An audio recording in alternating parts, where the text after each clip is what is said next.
April 1945. Deep in the Swabian Alps, beneath a sandstone overhang near the village of Haigerloch, a hidden laboratory hums with quiet desperation.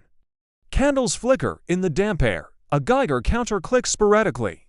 In a pit dug into the cave floor, a lattice of uranium cubes, 66 of them, hangs suspended in heavy water, part of Germany's last, faltering attempt to build an atomic reactor. Outside, distant thunder rolls not from the sky, but from the guns of the U.S. 12th Armored Division closing in. The scientists pack their notebooks, burn what you can, bury the rest, flee before dawn. Among them is Werner Heisenberg, the architect of this failed dream. But he is not their only prize. Across southern Germany, hundreds like him, rocket engineers, aerodynamicists, nerve gas chemists, are vanishing into the forests, clutching identity papers stained with rain and fear. The Allies are coming to claim the Reich's ruins. But some minds are worth more than justice. The war in Europe is ending. The hunt is just beginning. By April 1945, Nazi Germany was a nation in terminal collapse. Berlin lay under siege, its streets cratered by artillery, its government reduced to a bunker of frightened men whispering over maps that no longer matched reality. Adolf Hitler, days from suicide, had become a spectral figure, his orders ignored, his authority hollow. Across the Rhine, Allied armies advanced with terrifying speed. The British and Canadians swept through the north. The Americans, having crossed the river at Remagen in March, fanned out through the industrial heartland of the Ruhr. To the east, the Red Army closed in, its vanguard already probing the outskirts of the capital, fueled by vengeance for Stalingrad, for Warsaw, for the millions lost. But as the Wehrmacht crumbled, a quieter race unfolded in the shadows behind the front lines. It was not for territory, but for knowledge. For years, the Allies had known the Third Reich invested heavily in advanced science, jet aircraft that outpaced propeller fighters, rockets that rained terror on London, and chemical weapons stockpiled, but never deployed. Intelligence reports from resistance networks and intercepted communications painted a picture of a regime gambling its final resources on technological miracles.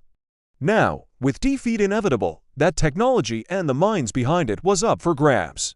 The U.S. Office of Strategic Services (OSS), precursor to the CIA, had already dispatched specialized teams, the OSS's mission to track atomic research, Project Lusty to secure jet aircraft, and T-Force's scientific commandos trained to seize documents, equipment, and personnel before they could be destroyed or captured by rivals. Time was the enemy. Every hour that passed risked a scientist slipping across the new lines forming in the chaos, or being scooped by Soviet operatives moving just as fast from the east. The war's final act would not be decided by infantry alone, but by who controlled the future. As Germany disintegrated, Washington's calculus shifted dramatically. Victory over Nazism was assured, but what came next? In the spring of 1945, American military planners and intelligence chiefs began looking past Berlin toward Moscow. The wartime alliance with Stalin was fraying. Soviet troops now occupied Eastern Europe. Their demands at Yalta had been assertive, their actions increasingly unilateral. A new threat loomed, not fascism, but communism. And in this emerging Cold War, German science was suddenly a strategic asset of incalculable value. Nowhere was this truer than in aerospace. Since 1943, Allied reconnaissance had tracked the rise of the V-2 rocket program at Peenemünde, a weapon of terror, yes, but also a marvel of engineering. Its creator, Wernher von Braun, was not just a technician. He was a visionary who dreamed of spaceflight. U.S. Air Force intelligence knew that if von Braun and his team fell into Soviet hands, the balance of future power could tilt irreversibly. The same logic applied to aviation pioneers like Kurt Tank, designer of the Focke-Wulf Ta-183 jet, and to chemists from IG Farben, who had pioneered synthetic fuels and nerve agents like tabin and sarin. In May 1945, just days after Germany's surrender, the Joint Chiefs of Staff authorized a secret directive, prioritized the capture and exploitation of German scientific personnel. Denazification, the moral imperative to purge Nazi influence, was secondary to technological advantage. The Joint Intelligence Objectives Agency JIOA was formed in July, tasked with vetting, relocating, and, when necessary, sanitizing the records of these scientists. The program would soon be codenamed Operation Overcast, later renamed Operation Paperclip for the paperclips used to attach falsified dossiers to official files. The goal was clear: bring them to America before anyone else could. At the heart of the American operation was a cold assessment of talent versus ideology. Wernher von Braun was the crown jewel. By age 33, he had already engineered the world's first long-range guided ballistic missile, the V-2. Over 3,000 of these rockets struck London, Antwerp, and Paris in 1944-45, killing thousands. Built with slave labor from Mittelbau-Dora, where an estimated 20,000 prisoners died, the V-2 was a triumph of science stained with blood. Yet to U.S. Army ordnance officers, von Braun was not a war criminal, but a technical asset. His April 1945 surrender near Route, Austria engineers in whitecoats walking calmly toward American tanks was choreographed like a defection. He carried blueprints rolled in his coat, not weapons. For the scientists themselves, survival was paramount. Many had joined the Nazi Party not out of conviction, but career necessity. Others, like von Braun, held SS commissions. Von Braun was an Untersturmführer but insisted they were honorary, compulsory. Their real fear was the Red Army. Soviet captivity meant Siberian labor camps or forced work under brutal conditions. In contrast, American interrogators offered cigarettes, coffee, and promises of protection. Better to be captured by the Americans, one Peenemünde engineer later recalled. They wanted our brains, not our bones. This desperation made them compliant and useful. Operation Paperclip was a logistical feat, disguised as routine military transfer. Scientists and their families were moved to hidden camps in Bavaria like Camp Dustbin near Frankfurt, then quietly shipped to the U.S. under military contracts. Their Nazi affiliations were scrubbed from records by JIOA officers. SS memberships were downgraded to nominal. Involvement with concentration camp labor was omitted. By late 1945, entire research teams, rocket engineers, aerodynamicists, even physicians involved in chemical warfare were en route to Wright Field in Ohio, White Sands Proving Ground in New Mexico, and Fort Bliss in Texas. Their new mission: build America's next-generation weapons. The ethical compromises were profound and deliberate. U.S. intelligence knew many recruits had direct ties to atrocities. Arthur Rudolph, who managed V-2 production at Mittelbau-Dora, oversaw a system where slaves were worked to death on starvation rations. Yet he was brought to America in 1945 and later awarded NASA's Distinguished Service Medal for his work on the Saturn V rocket. When Army counterintelligence uncovered damning evidence, JIOA simply altered his file. He is not a war criminal, one memo insisted, but a valuable asset.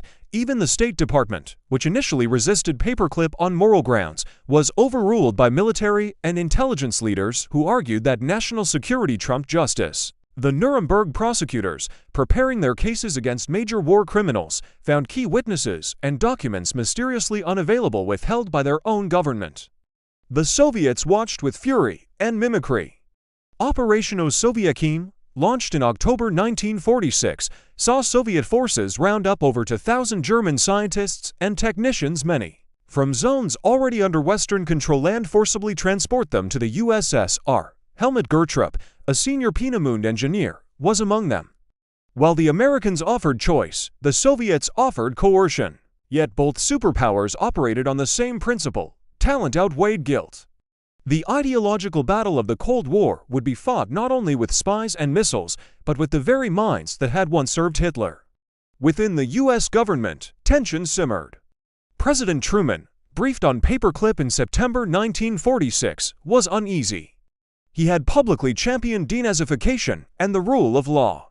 Yet his own Joint Chiefs insisted that, without German expertise, America would fall behind in jet propulsion, rocketry, and chemical defense. Truman ultimately approved the program, but with a caveat: no one with active Nazi involvement should be admitted. In practice, that caveat was ignored. Military intelligence, operating with minimal oversight, redefined active to mean politically influential. Technical collaboration, no matter how complicit, was deemed passive. The chain of command had spoken. Victory in the next war required forgiving the last.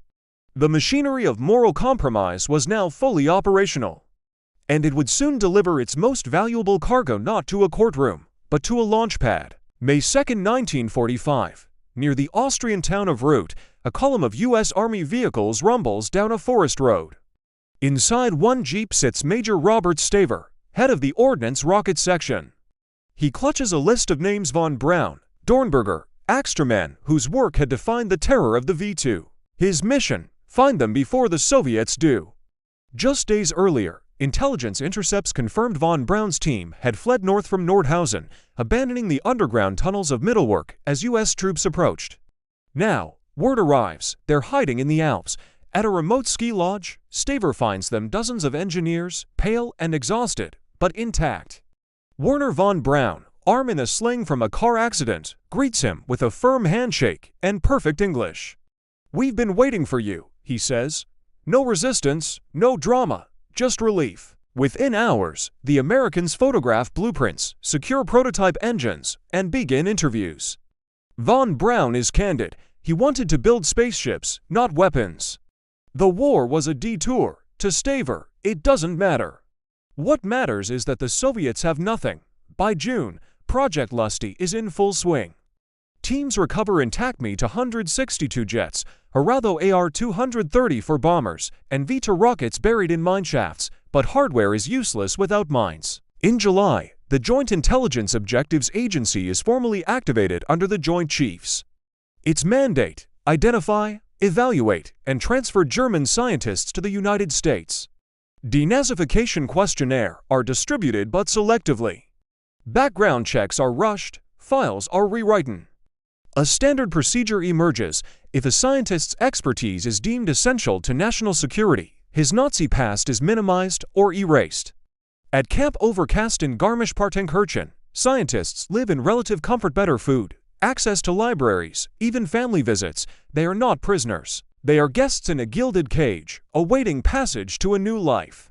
Meanwhile, in Nuremberg, prosecutors prepare indictments against the architects of the Holocaust. They request testimony from IG Farben executives and rocket program managers. The U.S. War Department delays. Some files never arrive. The machinery of justice grinds on, but Paperclip moves faster. September 1945. In Washington, a classified memorandum lands on President Truman's desk. Drafted by the Joint Chiefs and endorsed by military intelligence, it formally requests authorization to bring 1,000 German scientists to the United States under renewable contracts. The document acknowledges that many have past political affiliations, but insists their work is vital to U.S. defense. Truman hesitates. Just weeks earlier, he had declared at Potsdam that Germany must never again threaten world peace. Now his own military was proposing to import its architects, yet the global landscape was shifting with alarming speed. Soviet troops remained in Iran beyond agreed withdrawal dates. Communist parties surged in France and Italy. In Berlin, Red Army patrols grew more assertive. The atomic monopoly wouldn't last. Intelligence suggested the USSR was racing toward its own bomb. In this climate, Truman signs off conditionally. No ardent Nazis, no war criminals, only apolitical technicians. The condition is immediately circumvented. By October, JIOA operatives are systematically altering dossiers. SS membership is recoded as pressured enrollment. Involvement with slave labor is described as unavoidable wartime circumstance. Kurt Blum, Deputy Surgeon General of the Third Reich and a key figure in biological warfare research including lethal experiments on concentration camp inmates, is brought to the U.S. despite being acquitted at Nuremberg only because evidence was withheld by American prosecutors.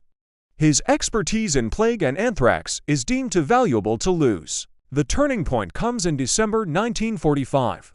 Operation Paperclip shifts from ad hoc recruitment to industrial-scale transfer.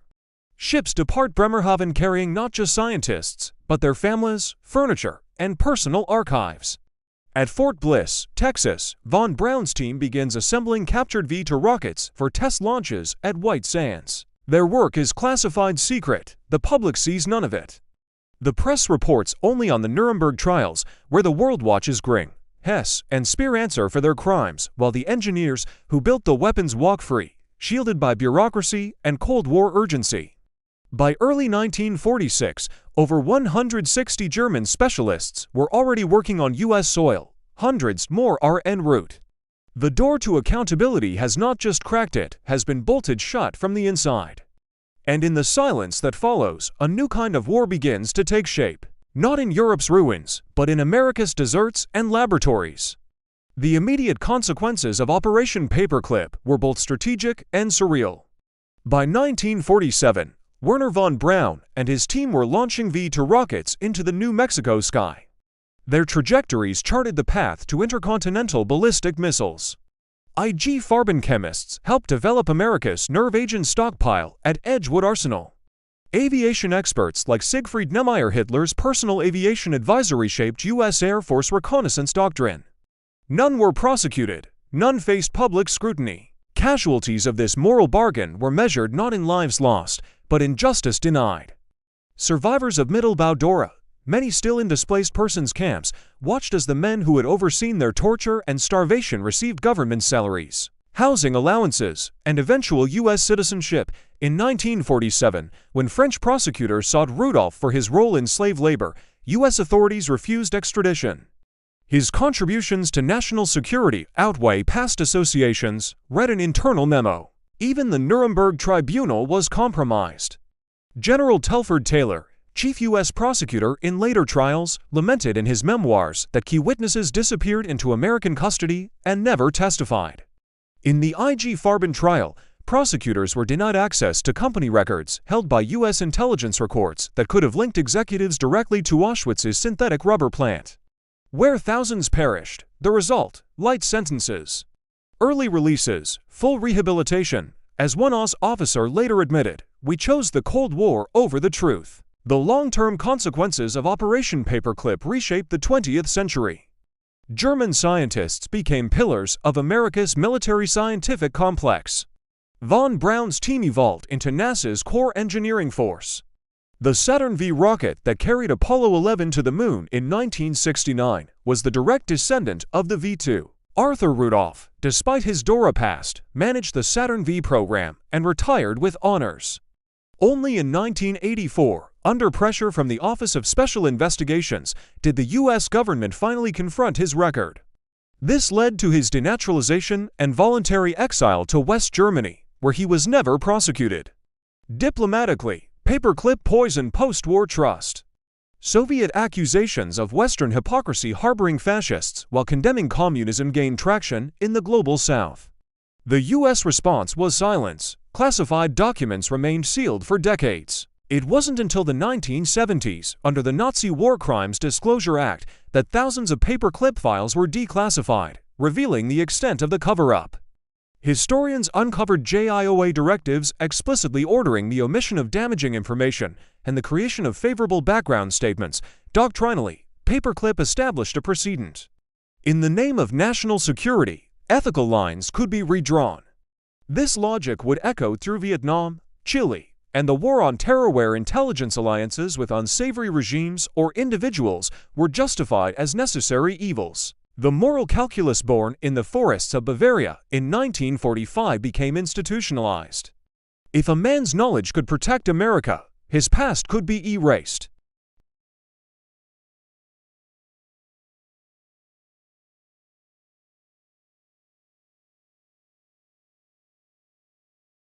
In the end, Operation Paperclip was not an aberration, but a revelation. It exposed a hard truth of 20th century power, that victory often demands compromise, and that the line between justice and expediency is drawn not in courtrooms, but in classified memos and midnight decisions. The Nazis who escaped punishment did so not through cunning, but because they were useful. Their redemption was not moral, but technical. This episode reminds us that war does not end cleanly. Its shadows stretch long into peace, into laboratories, into policy, into the quiet choices of those who believe the ends justify the means. The rockets that touched the moon carried more than astronauts. They carried the weight of a bargain made in the ruins of a monstrous regime, and in that weight lies a warning. When a nation sacrifices its principles to secure its future, it risks losing the very soul it sought to protect.